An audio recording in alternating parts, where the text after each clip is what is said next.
Halo, selamat pagi rekan-rekan mahasiswa semua.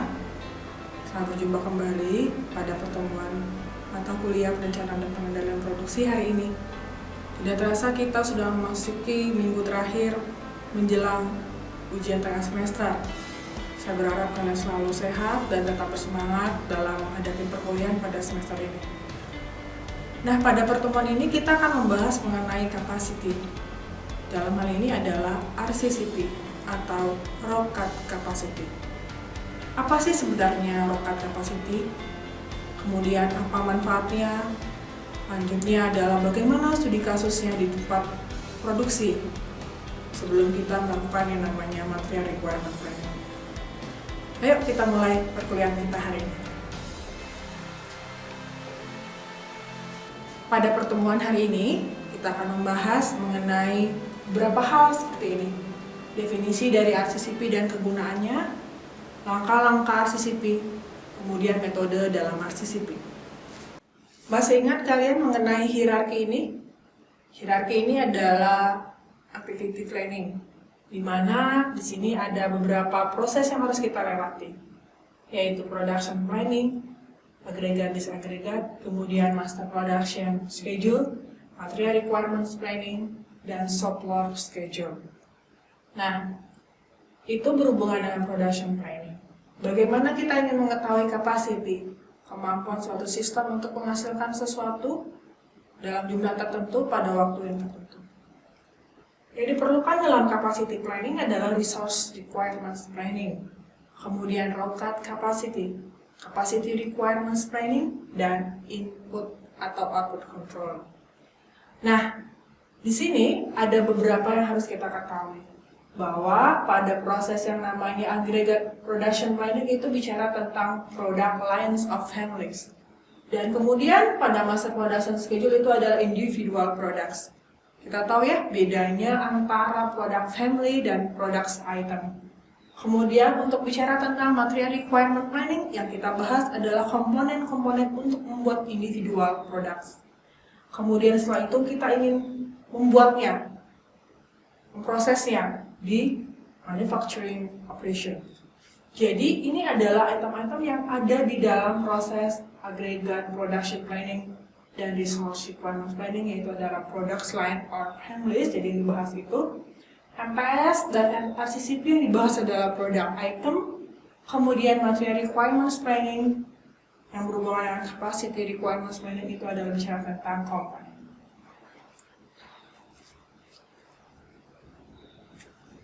Nah, apa sih sebenarnya RCCP?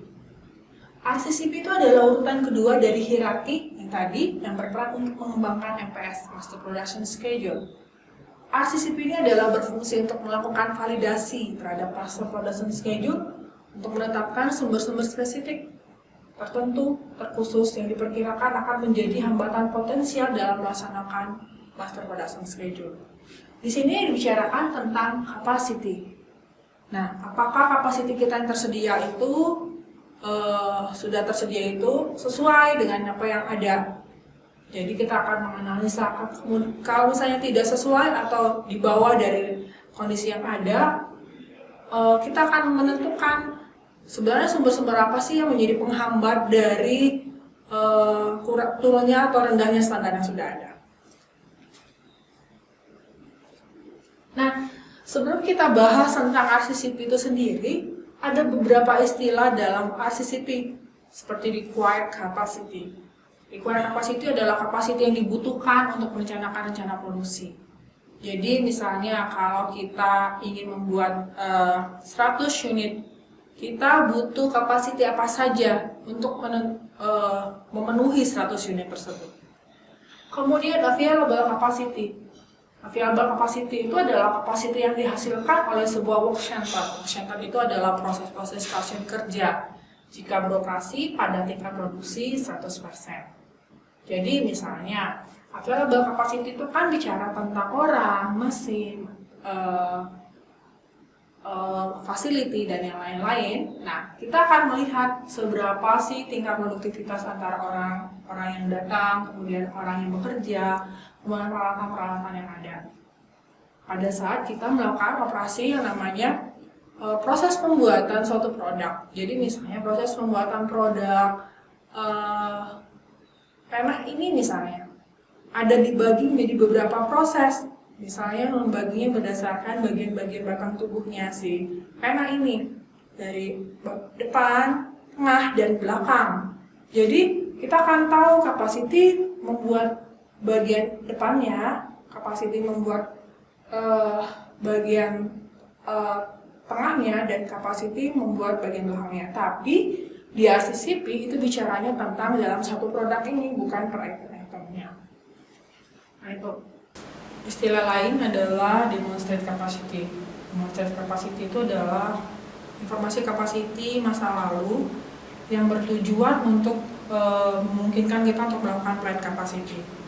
Jadi demonstrasi capacity itu adalah berkaitan dengan capacity di masa lalu yang berhubungan dengan sumber daya atau sumber-sumber utama di masing-masing work center. Jadi work center adalah stasiun-stasiun kerja yang dihitung dari performa aktual outputnya. Kemudian plan capacity. Plan capacity adalah penyesuaian dari capacity demonstrasi yang diperlukan untuk mengantisipasi kapasitas di masa yang akan datang. Yang selanjutnya adalah maksimum capacity, di mana maksimum capacity ini adalah tingkat kapasitas tertinggi di mana sistem produksinya dapat beroperasi tanpa adanya tambahan modal. Jadi ketika kita bicara tentang capacity, ada capacity optimal dan capacity maksimal. Nah, capacity maksimal inilah yang sering dipakai oleh perusahaan-perusahaan untuk mencapai output atau untuk memenuhi demand dari konsumen kita. Nah, dengan melakukan RCCP diharapkan kita bisa mengendalikan yang namanya master production schedule. Lalu bagaimana langkah-langkah yang ada dalam RCCP? Di sini saya lampirkan langkah-langkah dari RCCP adalah informasi production planning dari master production schedule. Pada pertemuan sebelumnya kita sudah memahami bagaimana cara menghitung master production schedule dari setiap periode minggu ke minggu dengan menggunakan data produk item. Kemudian yang kedua adalah informasi struktur produk dan lead time. Informasi struktur produk ini adalah informasi yang terkait dengan bill of material. Jadi ketika kita bicara tentang capacity planning, kita mewajibkan untuk tahu struktur dari produk kita. Contohnya seperti ini. Ini ada spidol. Spidol ini kita harus tahu bagaimana strukturnya untuk membuat. Di level 0 adalah produk utamanya yaitu spidol. Misalnya, kemudian yang kedua adalah bagian depan, bagian tengah, dan bagian belakang. Kemudian bagian depan ini terdiri dari apa saja, kemudian dari bagian tengah terdiri dari apa saja, dan bagian belakang terdiri dari apa saja. Kemudian kita harus tahu berapa lead time-nya, waktu yang kita akan tempuh untuk memproduksi satu produk ini. Kemudian setelah itu kita harus menentukan bill of resources dengan melakukan perhitungan waktu assembly rata-rata untuk setiap produk. Nah, jadi setiap produk ini kita harus tahu berapa lama waktu produksinya dengan melihat waktu standar atau waktu normal dan waktu baku yang diperlukan untuk membuat produk seperti ini. Jadi misalnya ketika kita membuat produk ini 1 menit, produk kedua 1,5 menit, produk 3 1,25 menit. Jadi kita rata-ratakan berapa lama waktu produksi untuk membuat ini. Kemudian kita lakukan menghitung kebutuhan sumber daya spesifik. Jadi kita akan buat laporan RCCP terhadap kapasitas tersedia, kapasitas yang ada, kemudian kita menghitung waktu prosesnya dan sebagainya. Kemudian kita lihat dalam bentuk laporan dan kita akan memastikan apakah perhitungan kita itu sesuai dengan kapasitas yang tersedia atau malah di bawah atau melebihi. Nah, ini adalah informasi-informasi penting yang kita butuhkan ketika kita bicara tentang RCCP. Jadi ada data berupa production plan master schedule, kemudian ada resource plan, resource profilnya ini, kemudian ada data database dari production berupa waktu assembly, kemudian struktur produk dan lead time-nya. Nah, kenapa sih kita perlu yang membuat yang namanya RCCP? RCCP dibutuhkan ketika dalam merancang RCCP itu adalah jadwal masternya tidak memerlukan detail untuk setiap item dalam rencana. Karena RCCP itu dalam bentuknya produk item, jadi dia hanya mencakup produk item dari jadwal master atau master production schedule. Kemudian RCCP itu dapat menjadi produktif saat digunakan setelah 30-90 hari. Jadi RCCP itu modelnya adalah jangka menengah. Jadi 3 bulan, kemudian kita bisa implementasikan untuk melihat apakah kapasiti kita itu masih available atau tidak. Kemudian RCCP itu membutuhkan sedikit waktu perhitungan dan hasilnya cukup akurat, sehingga kita bisa pakai untuk diturunkan ke MRP, Material Requirement Planning. Kemudian RCCP itu memungkinkan untuk melakukan simulasi ketika ada perubahan permintaan, ketika ada perubahan demand. Nah, kita akan bisa menggeser dalam bentuk simulasi untuk memastikan apabila ada terjadi permintaan yang banyak, kita akan melihatnya dalam bentuk simulasi. Kemudian RCCP juga mengizinkan pembuat jadwal kita, scheduler, untuk menguji master production schedule kita dibuat sebelum mencobanya kemudian dan membuat detail terkait dengan MRP dan CRP. Jadi ini adalah sebagai inputan untuk Material Requirement Planning dan Capacity Requirement Planning. Nah, beberapa metode yang ada di RCCP ada 3. Pertama adalah pendekatan total factor, yaitu Capacity Planning Using Overall Factor atau STIPOV. Kemudian pendekatan dengan daftar tenaga kerja atau Bill of Labor Approach di BOLA. Kemudian yang terakhir adalah pendekatan profil sumber daya, yaitu Resource Profile Approach. Nah, yang akan kita bahas pada mata kuliah ini hanya pada STIPOV, yaitu pendekatan total factor. Untuk materi yang BOLA dan Resource Profile Approach Anda bisa cari sendiri di media-media yang lain. Nah, sama seperti halnya tadi langkah-langkah kita dalam membuat capacity roadmap planning, kita juga mempunyai langkah-langkah di mana dia memberikan inputan beberapa item seperti master production schedule. Jadi berapa banyak unit yang dibutuhkan dalam setiap periode. Misalnya kita pecah dalam bentuk mingguan. Nah, itu ada informasi yang kita perlukan dari master production schedule. Kemudian waktu total yang dibutuhkan untuk memproduksi suatu produk. Jadi saya bilang tadi, berapa sih lamanya kita memproduksi satu unit dari si penan ini. Kemudian proporsi waktu penggunaan sumber. Jadi kita menggunakan tenaga kerja atau sumber-sumber lain, itu berapa lama kita gunakan, yang misalnya mesin, orang, dan fasilitas lainnya. Kemudian nanti dengan menggunakan si FOB ini kita mengkalikan waktu total tadi tiap family atau yang diperoleh dari si MPS, kemudian terhadap waktu total pada saat produksi MPS. Kemudian total waktu ini kemudian dibagi menjadi waktu penggunaan masing-masing sumber dengan mengkalikan total waktu terhadap proporsi penggunaan sumber. Ini saya berikan contoh studi kasus penggunaan metode CIPOV pada RCCP dengan data produk XYZ. Tapi kita lebih fokus pada produk X. Nah, informasinya produk X itu 720 unit yang akan dihasilkan dalam 1 bulan, kemudian Y-nya 240 unit dan Z-nya 160 unit. Nah, X-nya di breakdown, ini kan X-nya produk family ya. Produk family X itu memiliki produk item, produk 1, 2, dan 3. Jadi totalnya adalah 720. Di mana produk 1 itu lebih banyak, sebanyak 50%, produk 2, 30%, dan produk 3-nya 20%. Kita fokus ke sini ya. Produk X. Nah, ini MPS untuk produk X. Nah, di mana kita tahu bahwa produk X itu punya bill of material, struktur produknya seperti ini. Jadi untuk menghasilkan produk X itu mempunyai produk, ini produk X ya. Nah, produk family kita kan ada 3, produk family X, Y, dan Z. Produk Grup X sendiri punya produk item yaitu assembly 1, 2, dan 3. Produk assembly 1, 2, dan 3 itu memiliki struktur yang sama, A, B, kemudian C, D, E, F. Kemudian rentan waktu pengerjaannya lead time-nya adalah 3 minggu. Nah, di total ya, misalnya tadi 720 unit itu diselesaikan untuk produk X.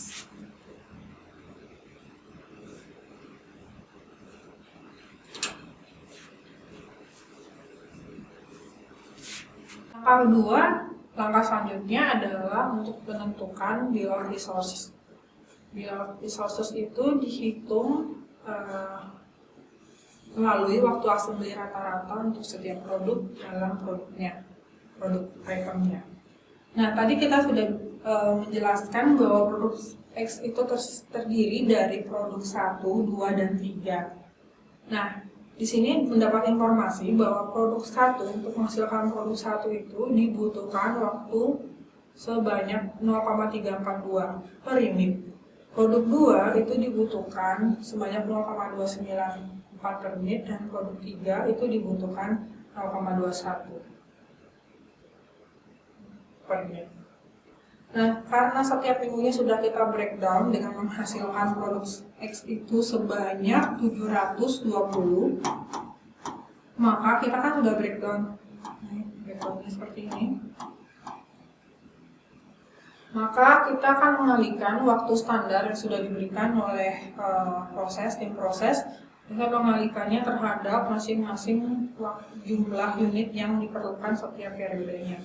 Jadi 0,342 dikali dengan 180 dan 180 yaitu selanjutnya, kemudian 0,294 dikali dengan minggu ke-22 itu menghasilkan berapa, kemudian untuk produk ketiga 144 buah, kemudian dikali dengan waktu yang dibutuhkan. Nah, setelah kita kalikan, akhirnya muncul yang namanya jam standar mesin. Nah, kita juga harus tahu bahwa berapa sih efisiensi yang ada dalam sistem ini, dalam proses produk X ini sendiri. Diketahui bahwa tingkat efisiensi dalam kondisi aktual adalah 0,95 dan kapasitas yang tersedia itu adalah 58,25. Jadi ini adalah informasi yang diberikan. Nah, sehingga kita bisa mengetahui bahwa kebutuhan aktualnya adalah 64,8 jam. Kemudian dia butuh kebutuhan aktual lagi untuk minggu ke-21 sama dan minggu ke-20. Kemudian di total adalah waktu yang dibutuhkan adalah 228,28. Nah, sementara kapasitas yang tersedia sudah diinformasikan, berapa sih kekurangan atau kelebihan kapasitasnya? Jadi kekurangan dan kelebihan kapasitasnya adalah 64,8 dikurang dengan 58,25, hasilnya minus 6,55. Nah, ini adalah perhitungan untuk kebutuhan data sumber daya spesifik. Sumber daya spesifik ini adalah dia menghitungnya berdasarkan jadwal waktu standar mesin atau dalam memproduksi satu produk. Nah, selanjutnya kita ingin melihat profil dari kapasitas kita. Dengan melihat bahwa kita akan membandingkan antara kapasitas yang dibutuhkan dengan kapasitas yang tersedia.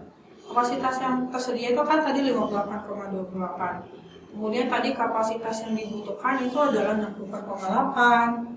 Kemudian 64,8 juga untuk minggu ke-21, minggu ke-25 55,71 dan 42,297 untuk minggu ke-23.